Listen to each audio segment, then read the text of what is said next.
गौतम बुद्ध से जुड़ा प्रसंग है। गौतम बुद्ध जीवन में सुख शांति बनाए रखने के लिए सूत्र बताया करते थे। वे रोज अपने शिष्यों को उपदेश देते थे। काफी लोग उनकी बातें सुनते थे। इस वजह से लोगों की उनके लिए आस्था भी थी। एक बूढ़ी महिला गौतम बुद्ध को बहुत मानती थी। एक दिन उसके बेटे की मृत्यु हो गई। बेटे की मृत्यु पर मां बहुत दुखी थी। वह तुरंत ही गौतम बुद्ध के पास पहुंची और पूरी बात बताई। महिला ने कहा कि आप मेरे बेटे को फिर से जिंदा कर दीजिए। महिला बुद्ध को भगवान मानती थी। उसे लगता था कि वे उसके बेटे को जीवन दान दे सकते हैं। महिला की बातें सुनकर बुद्ध ने कुछ देर सोच विचार किया। सोचने के बाद बुद्ध बोले कि इसके लिए तुम्हें गांव के किसी एक घर से एक मुट्ठी सरसों के दाने लेकर आना होंगे।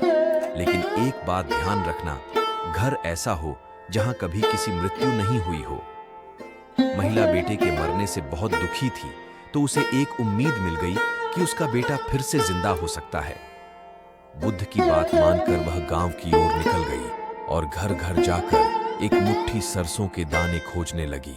महिला घर घर जाकर पूछ रही थी कि अगर इस घर में किसी की मृत्यु नहीं हुई हो तो मुझे एक मुट्ठी सरसों के दाने दे दो।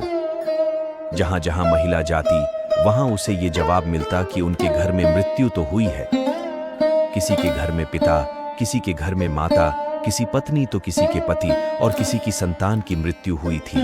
पूरे गांव के एक एक घर में महिला ने सरसों के दाने मांगे, लेकिन सफलता नहीं मिली। अंत में उसे समझ आ गया कि बुद्ध ने उसे ऐसा करने के लिए क्यों कहा है।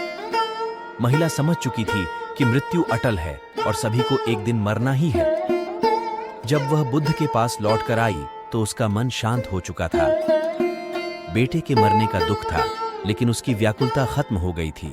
इस प्रसंग में बुद्ध में संदेश दिया है कि हर एक व्यक्ति की मृत्यु तय है, इसलिए किसी के मरने पर बहुत ज्यादा शोक नहीं करना चाहिए। अपनी मृत्यु को लेकर भी मन में डर न रखें। दुखी होकर वर्तमान खराब न करें।